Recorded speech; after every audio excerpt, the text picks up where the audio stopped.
Ultimate Challenge tayo kasama last man standing na si Pat. 10 basket ang kailangan malagyan ng tig-isang envelope. Bawal mag-skip, pero bahala ka kahit saan ka magsimula, okay sa amin yon. Pat, kung magawa mo to, 1,000,000 ang may uuwi mo. Pag nakuha 1 million, anong gagawin mo sa 1 million pesos? Para sa mga anak ko na yun. Tama naman, dapat lang. Dapat lang. Pat, 1 million. Good luck, brother. At dahil Ultimate Challenge to, you have a minute to win it. Good luck. Anong gagawin mo sa 1 million pesos? Para sa mga anak ko na yun. The game begins in 3, 2, 1. Go!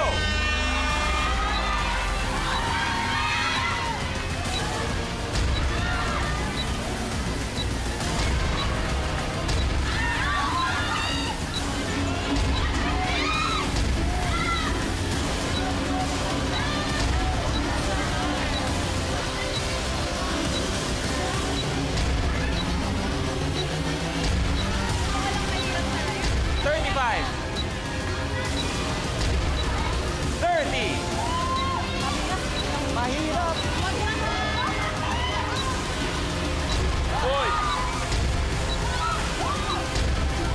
20.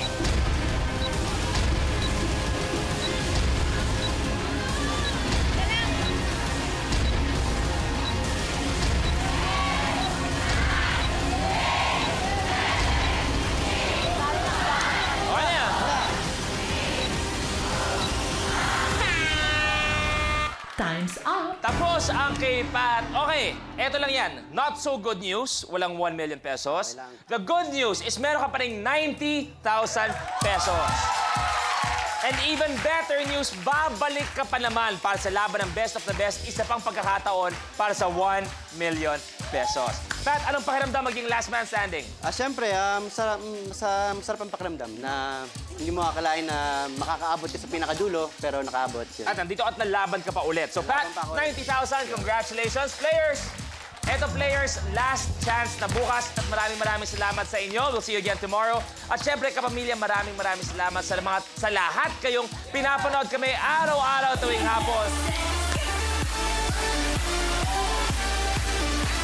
Sana binibigyan namin kayo ng saya at tulad ni Andres Bonifacio, inspirasyon namin kayo para lumaban at gawin ang aming best para mapawala kayo sa lungkot at palaging masaya. Dahil syempre alam natin lahat, iisang pamilya tayo ngayong Pasko. Kaya magkita-kita tayo bukas muli sa #1 game show ng bansa. Ito ang Minute to Win It, Last Man Standing.